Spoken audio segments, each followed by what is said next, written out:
this could be us. So back to what I was saying. Could be us.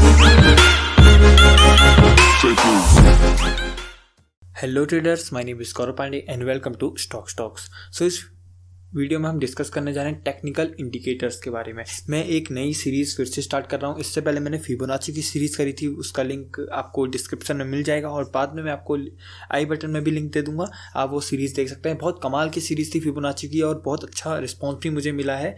और अब मैं शुरू करने जा रहा हूँ टेक्निकल इंडिकेटर्स की सीरीज़। तो टेक्निकल इंडिकेटर्स बहुत बड़ा क्वेश्चन होता है ट्रेडर्स के लिए कि टेक्निकल इंडिकेटर्स हमको कौन से यूज़ करने चाहिए, कौन से नहीं करने चाहिए और किस किस टाइम पे करने चाहिए, और क्या ये टेक्निकल इंडिकेटर सच में काम करते हैं। तो इस सीरीज़ में आपको सारी क्वेरीज का आंसर मिल जाएगा और सारे इंडिकेटर्स कहाँ पे यूज़ करना है, कैसे यूज़ करना है, मैं सब बताने वाला हूँ। तो ये वीडियो जो पहले पार्ट है ये तो सिर्फ वही है कि इंडिकेटर्स होते क्या हैं, कैसे कैसे टाइप्स के इंडिकेटर होते हैं, इन सब के बारे में है। और नेक्स्ट वीडियो से हमारा स्टार्ट होगी। मैं हर वीडियो में एक एक इंडिकेटर अच्छे से एक्सप्लेन करूंगा और यूज़ करके दिखाऊंगा आपको कि कहाँ कहाँ पर और कैसे हम इंडिकेटर को यूज़ कर सकते हैं। तो चलिए शुरू करते हैं। तो सबसे पहले बात आती है टेक्निकल इंडिकेटर होता क्या है। टेक्निकल इंडिकेटर जैसे कि आप यहाँ पर लिखा हुआ है इसमें देख सकते हैं, टेक्निकल इंडिकेटर मैथमेटिकल कैलकुलेशन होता है based on historic price, volume, open interest, जो फाइनेंशियल मार्केट की डायरेक्शन बताता है। इसका मतलब कि टेक्निकल इंडिकेटर हमारी हेल्प करता है। ये सिर्फ हेल्प करता है कि प्राइस कहाँ को मूव कर सकता है या किस साइड को मार्केट डायरेक्शन जा सकती है, जैसे बुलिश मार्केट है या बेरिश मार्केट है। जैसे कि वो तो सिंपल हमको प्राइस पैटर्न और चार्ट से पता चल जाएगा कि मार्केट की डायरेक्शन क्या है।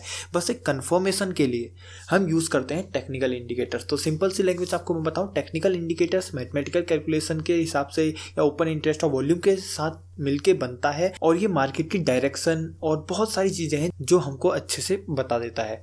तो ये होते हैं टेक्निकल इंडिकेटर्स। तो टेक्निकल इंडिकेटर्स भी दो टाइप के होते हैं। सबसे पहले मैं आपको बता दूं, एक होते हैं लीडिंग इंडिकेटर्स, एक होते हैं लैगिंग इंडिकेटर्स।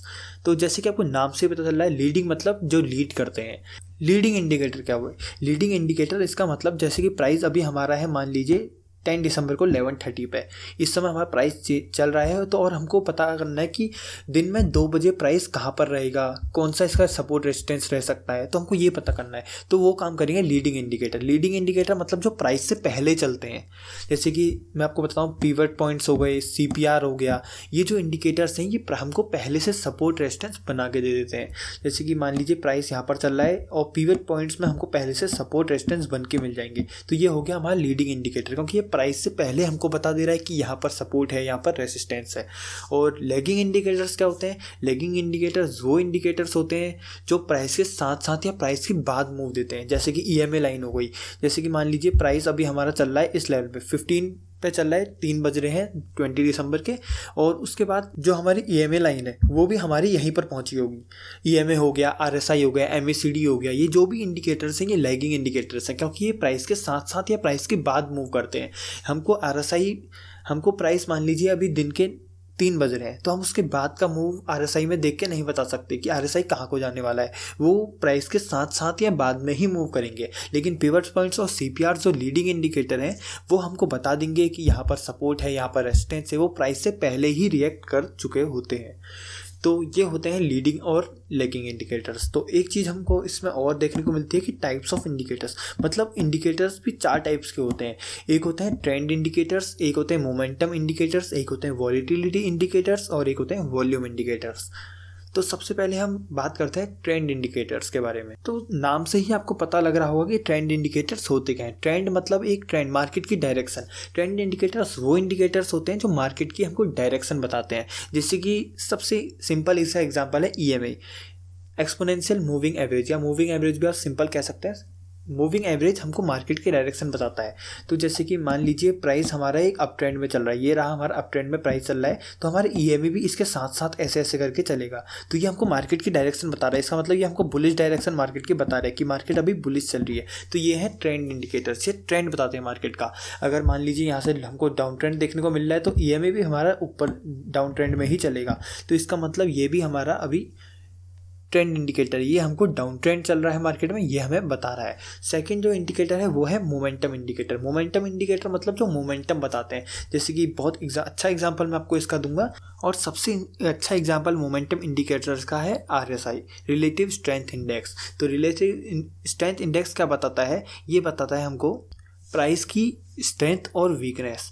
अब मैं आपको इसको अच्छे से एग्जांपल के थ्रू समझाता हूँ कि जैसे मान लीजिए ये हमारी प्राइस है और ये अभी इसने यहाँ पर ब्रेकआउट दिया और ये अप ट्रेंड में चली गई है, अप ट्रेंड में चली गई, लेकिन हमको ये जैसे कि मान लीजिए ये RSI है, इसके अंदर RSI ट्रेड कर रहा है और RSI हमको बेयरिश दिख रहा है, RSI बेयरिश दिख रहा है और प्राइस हमको दिख रहा है ब्रेकआउट। इसका मतलब ब्रेकआउट तो हुआ है लेकिन उसमें स्ट्रेंथ नहीं है। तो ये हमको मोमेंटम बता रहा है कि शायद ये फेक ब्रेकआउट हो सकता है या यहाँ से हमको ज़्यादा बुलिश मोमेंटम ना दिखे। तो हमको ये मोमेंटम बता रहा है, स्ट्रेंथ और वीकनेस बता रहा है। जैसे कि मान लीजिए प्राइस ने ब्रेकआउट दिया है और हमको RSI भी बुलिश दिख रहा है, इसका मतलब हमको एक अच्छा मोमेंटम मिल रहा है कि हाँ अब बुलिश साइड को प्राइस जा सकता है। लेकिन अगर प्राइस में ब्रेकआउट दिया है और हमको RSI बेयरिश दिख रहा है, मतलब बेयरिश डाइवर्जेंस हमको RSI में दिख रहा है, तो इसका मतलब मोमेंटम नहीं है और बेयरिश ज़्यादा बुलिश प्राइस जाने के चांसेस कम है। तो ये हुआ हमारा मोमेंटम इंडिकेटर्स। उसके बाद आता है वॉलेटिलिटी इंडिकेटर्स। तो वॉलेटिलिटी इंडिकेटर सबसे, इसको जानने से पहले हमको सबसे पहले ये जानना पड़ेगा कि वॉलेटिलिटी क्या होती है। वॉलेटिलिटी मतलब कि प्राइस कितनी तेज़ी से अप डाउन मूवमेंट कर रहा है, कितना वॉलेटाइल है।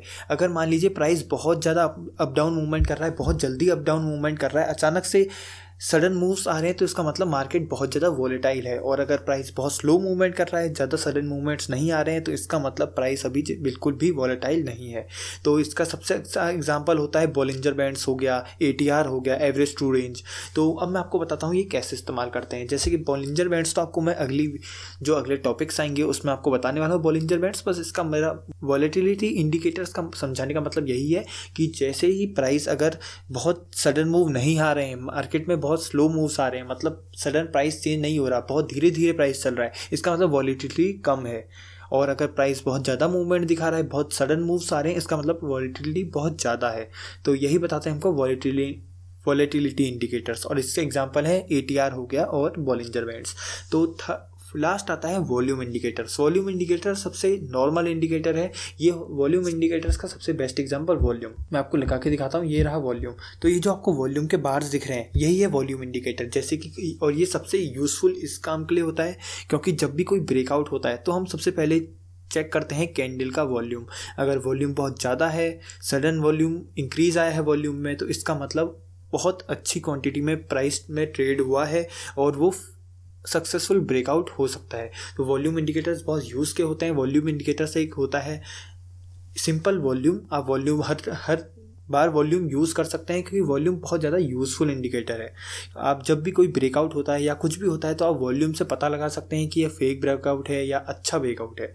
तो यही थे 4 टाइप्स के इंडिकेटर्स। और अब हम डिस्कस करते हैं कि इस सीरीज़ में हम क्या क्या टॉपिक्स डिस्कस करने वाले हैं। तो सबसे पहली बात, मैं आपको इसमें यही इंडिकेटर सिखाऊंगा जो मैं यूज़ करता हूं और जो यूज़फुल हैं। मैं सारे इंडिकेटर्स में नहीं बताने वाला क्योंकि 100 से भी ज़्यादा इंडिकेटर आपको ट्रेडिंग व्यू में मिल जाएंगे। तो मैं सबसे बेस्ट आपको 6 to 7 इंडिकेटर्स बता दूंगा। जैसे EMA बता दूंगा आपको, मैं RSI बता दूंगा, MACD बता दूंगा, मैं आपको पिवट पॉइंट्स बता दूंगा, CPI बता दूंगा, स्टोकास्टिक RSI बता दूंगा और मूविंग एवरेज एक्सपोनेंशियल बता दूंगा, ATR बता दूंगा। तो सबसे मेन जो अच्छे इंडिकेटर्स हैं जो मैं भी कभी कभी यूज़ करता हूं, वो मैं आपको सारे इंडिकेटर्स में बताने वाला हूं। तो अगली वीडियो से आपको अच्छी वीडियोस मिलने लग जाएंगी क्योंकि मैं उसमें सारे इंडिकेटर्स डिस्कस करने वाला हूं। एक वीडियो में मैं नॉर्मल एक ही इंडिकेटर डिस्कस करूंगा, लेकिन उसको मैं आपको यूज़ करके दिखाऊंगा। क्योंकि सबसे बड़ी बात होती है कि अगर मैं आपको इंडिकेटर के बारे में पढ़ा दिया लेकिन उसका एक एनालिसिस करके नहीं दिखाया और अपने यूज़ करके नहीं दिखाया तो उसका कोई फ़ायदा नहीं है। तो मैं वीडियो में टाइम दूंगा, 10 मिनट्स की वीडियो बनाऊंगा, उसमें अच्छे से आपको इसका यूज़ क्या होता है ये बताऊंगा और बहुत सारी बैक टेस्टिंग करके दिखाऊंगा। तो उससे आपको अच्छे समझ में आएगा कि आखिर इसका यूज़ है क्या।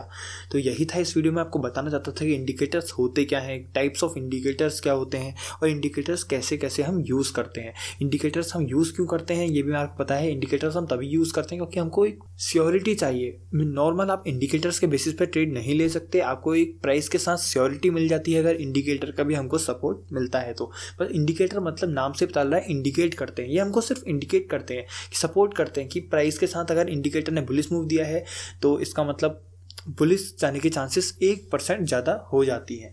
हम पूरे इंडिकेटर के बेसिस पे ट्रेड नहीं कर सकते। तो यही था इस वीडियो में कि मैंने आपको पूरा अच्छे से बता दिया इंडिकेटर्स क्या होते हैं। होप करता हूँ कि आप इंडिकेटर्स क्या होते हैं और टाइप्स ऑफ इंडिकेटर्स के रिगार्डिंग कोई प्रॉब्लम नहीं होगी। और आगे से आपको वीडियो मिलते जाएंगी हर फ्राइडे, सैटरडे, संडे, वीक में 3 दिन आपको वीकडेज में रोज़ 3 वीडियोस करके मिलेंगी शाम को 6 बजे, और बहुत अच्छी वीडियोस अब आने वाली हैं। सो अगर आपको वीडियो से रिगार्डिंग कोई भी प्रॉब्लम है या टॉपिक से रिगार्डिंग कोई भी प्रॉब्लम है या कोई भी टॉपिक के रिगार्डिंग प्रॉब्लम है तो आप मुझे कमेंट्स में पूछ सकते हैं। और मेरे इंस्टाग्राम प्लस टेलीग्राम पेज को भी ज़रूर सब्सक्राइब कर देना, क्योंकि मैं उसमें इंट्राडे प्लस स्विंग ट्रेडिंग के चार्ट शेयर करता रहता हूँ। So thank you for watching.